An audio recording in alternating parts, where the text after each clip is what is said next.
Hi, and welcome back to my YouTube channel once again. Today I'm going to continue with my little series on taking the mystery out of photography. I think the last video I did, because I did some editing because I messed something up, it was a bit jumbled, so I apologize for that.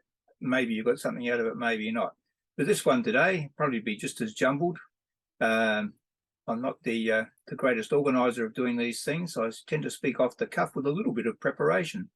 Anyway, today, following on, we've been talking about the basics like the ISO, ISO, and the aperture and the shutter speed. Today, I want to talk a little bit about how you combine some of those, particularly in the area of depth of field. So we're going to show you some examples on a little bit of a PowerPoint demonstration here, a little bit of my definition of what depth of field is, and maybe try and take the mystique out of it a little bit. Depth of field does depend a fair bit on what lens you're using, and also the aperture settings you're using, and sometimes it can be the shutter speed as well. So let's have a look. I'm going to share the screen with you now and just talk my way through a few images, and hopefully this will be a bit more of a building block on understanding the basics of photography, bearing in mind that your modern cameras these days just about do it all for you. But if you get a grasp of some of these principles, well, then you can learn how to use maybe one or two settings that you stick with all the way through on your camera and just change things a little bit to alter the ISO and the shutter speed as you go, and the aperture where required. There are lots of program modes. You could end up shooting everything in manual, but I don't do that these days. When I was using film cameras, I certainly did. When I was shooting weddings with a film camera, I never relied on automatic exposure at all when I was doing that. Didn't trust it.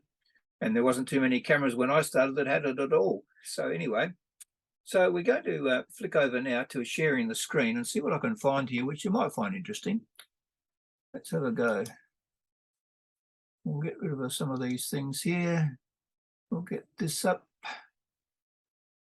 We'll do a slideshow, play from the current slide. There we go. So, what is depth of field? You could say that it is the number of sections or points in view in an image from where you are standing, holding your camera, to infinity. And infinity is as far as you can see. You know, we have Buzz Lightyear saying to infinity and beyond. I think he says that. And so infinity is something you need to have a grasp of in many ways when you're talking about photography. A large depth of field will mean everything you can see in the image is in focus. I'll say that again. A large depth of field will mean everything you can see in the image is in focus, or mostly in focus. It won't necessarily all be in sharp focus, but mostly in focus. A shallow depth of field might mean your close foreground or someone's face is in focus, but the background is blurry. Let's just continue and have a look at a few examples. But before we do that, this is one of my Pentax cameras again. And in the old days on cameras, film cameras in particular, these sort of cameras, you had a depth of field scale. So see just above the 8 there, the 8 is actually the aperture value, f8 on that camera. This is on a Pentax Spotmatic, I think. And above that is a little red triangle, orange triangle. Now, up above, it's got 10 feet and 3 meters. That's the distance I have focused. So I'm actually focusing the camera on something that's about 10 feet away or 3 meters away from where I'm standing with that camera. I might have the camera on a tripod. And if you look at that depth of field scale, you see it's got 16 at both ends, and it's got some other little gradients, and it's got an 8 and a 4 on either side. So those numbers there, either side of the orange triangle, are representing the distance. So if I've got my camera, how you read a depth of field scale, mind you that when you are changing the focus and the distance, that will all change the way that looks.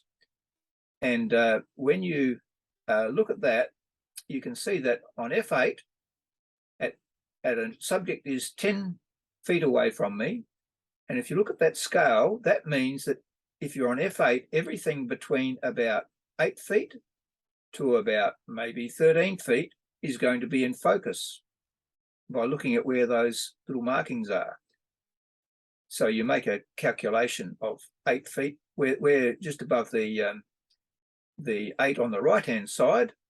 If you look at that little mark there and compare that to the 7 and the 10, probably your guess would be that around about 9 feet is the nearest focus point, and where something will be in focus. And when you look on the other side, anywhere from 10 feet going backwards the other way, that's going to be closer to maybe 13 feet. So there you go. That's how you work out a depth. And a lot of the older cameras had these little depth of field scales, either up on top on a rangefinder camera, had a little scale separate to the lens up on top of the camera, little dial, and had all these markings on it, and you could work out the depth of field. So I used to use that when I was taking photos in weddings, and I would have people taking group photos at a table setting, and I would quite often just set my distance on 10 feet and then work out what aperture would bring the most people in focus in that group as far as the depth of field is concerned. So that's just gives you an idea of manually, with a scale like that, calculating what your depth of field is going to be like. Of course, some cameras, film cameras and even some digital cameras, they have a little lever where you can press and you can actually, a depth of field lever, and you can actually pull that in and it can show you how much is in focus and how much isn't. So let's go on to the next slide. And now we are looking down on the top of that same camera. You can see I had the camera set at ASA 200 in today's language, that's ISO 200. And I had the shutter speed set at a 60th of a second. So that would have been okay to use that as taking a flash, because the flash sync speed, that's another thing you need to know about somewhere on the way when we talk about flash. The flash sync speed is a 60th of a second there. So if you remember back to what it was set at 10 feet, an f8 and a 60th of a second. And I was going to get, if I was taking a group photo with a flash in that situation, I was going to get quite good sharp depth of field in the photo. So that gives you a little bit of an idea the way we used to do it in the old days. Let's just go forward a bit. And this is some examples. These aren't necessarily great photos here, but I took them in a hurry on the way, well, just hopping out of the car when I saw all these beautiful hay bales near Nuripur in South Australia. Now, a good depth of field would mean that most of those hay bales, from the ones nearest to me going right back, are reasonably in focus. And that's not too bad, but they're not real sharp, are they? And then this one here is deliberately taken to show that there's a drop-off in focus. So I've changed the settings on the camera, sometimes just using the long end of a telephoto zoom lens, like that could have been a 300mm zoom lens, that if you focus on the front one, the other ones in the background will automatically a bit out of focus. So that's showing a drop-off in focus. It's a more shallow depth of field. You can still see some detail in the background though, can't you? Example of a picture where maximum depth of field is desirable. There's a couple of examples here. That's taken in Broken Hill some years ago, and looking up from the top where the mines are up there, and looking down over the city of Broken Hill. And that's a sort of a shot where if you've got your aperture set at about f16, you're going to get fairly good depth of field there.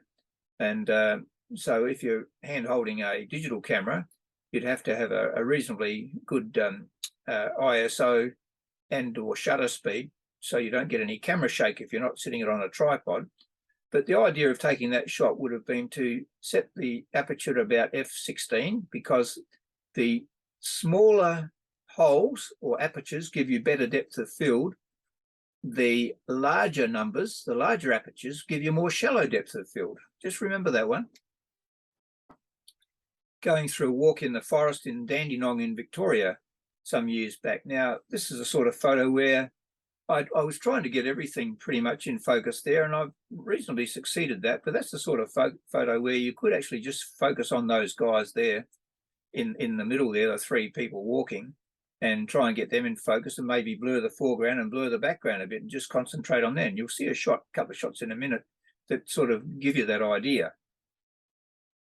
Now, this one here, we were wanting fairly good depth of field there. because we wanted to get the people in the background and that sign on the gallery there in focus, and also the Volkswagen in focus there. This is a little town in outback New South Wales near Broken Hill called Silverton, and it's a wonderful place to go and visit if you're ever in that area and have a holiday. There's lots of quirky little art galleries and things around there, worth a visit. Beautiful blue skies and the reds colours of the outback. I love it. So that's showing you a good depth of field there. This shot of the young thrush shows deliberate shallow depth of field with a blurred background. Now, I didn't do anything more than when I took that photo than just using a telephoto lens, and the telephoto lens actually, and had the camera set on auto, and the telephoto lens, which I think was once again the zoom end, the 300mm end of a zoom lens, just automatically blurred the background, and I just focused on the bird. With photographing birds and people, it's always good to try and get their eyes in sharp focus, and then the rest of it doesn't matter too much if you've got them in focus. That's not a particularly sharp shot. I just, when you're taking photos of birds, sometimes back in the equipment that I was using, and that was probably a Canon 400D, or it might have been my Pentax IST-D, wasn't so great.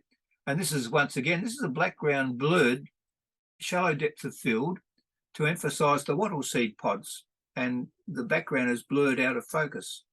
And that's when you have a shallow depth of field, and you'll see a few samples of that where you go for that look to blur out your background.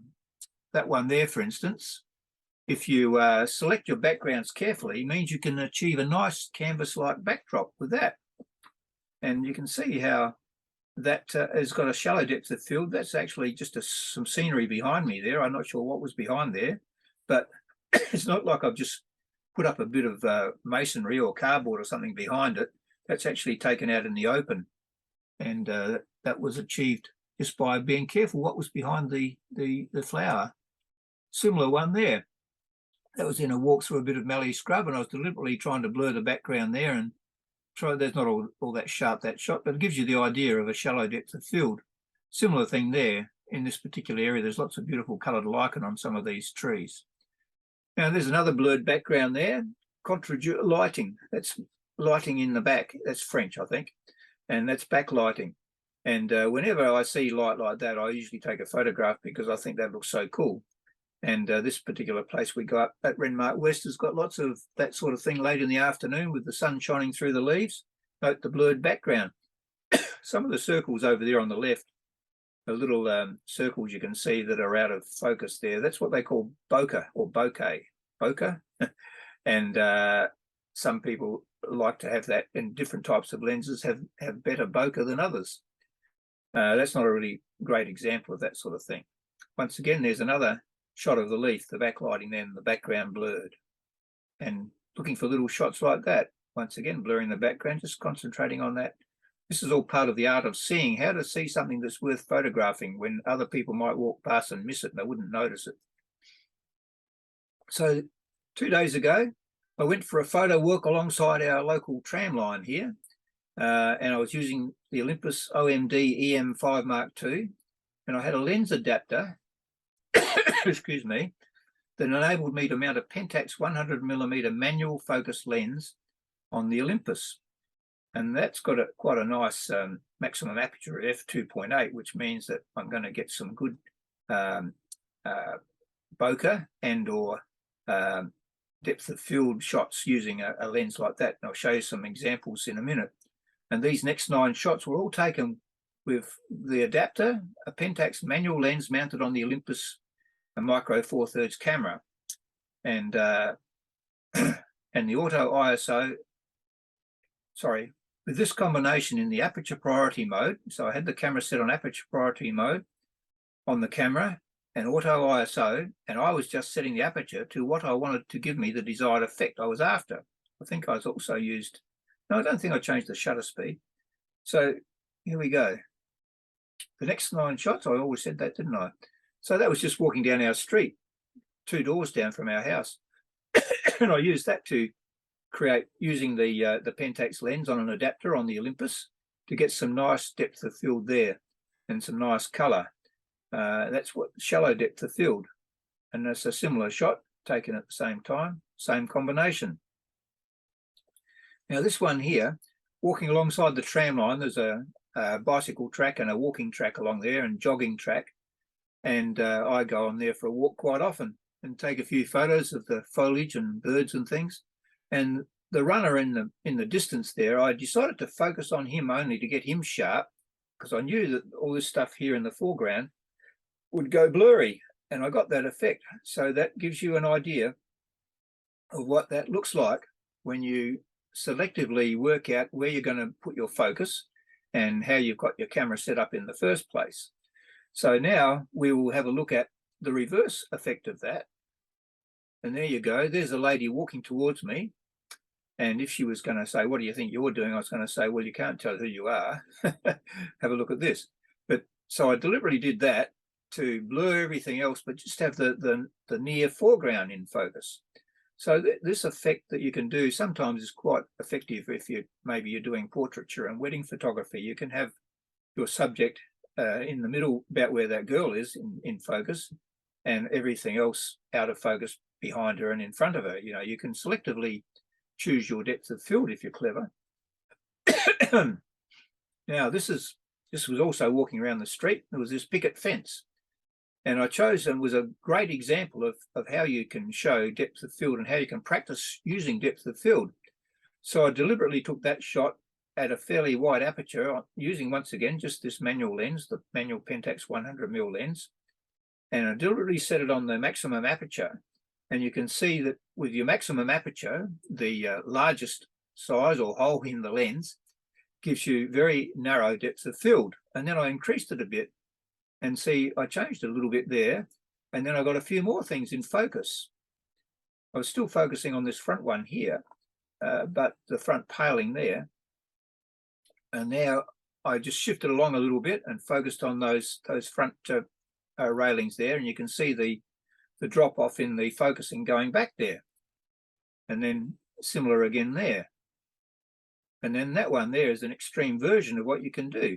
So everything in the background is blurred. So this is very useful in portraiture and things like that, of getting that effect. You do this by changing your aperture.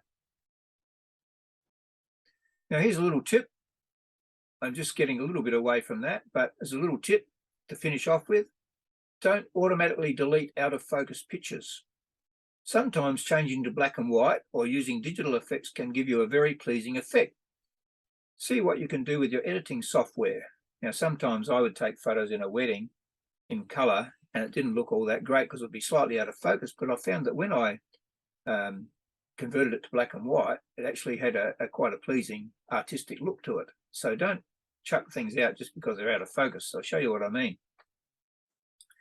That was taken from a car window as we were driving back from a holiday once, and we were driving past the main street in a country town, and I saw the shops and everything lining up there down the seat as we drove past. We weren't going all that fast, but fast enough, and I quickly pointed the camera out the window. That was taken with my Pentax IST TD, and but nothing was in focus, but it was on program, so the exposure was okay. So, but there, what would you do? Would you just chuck that away?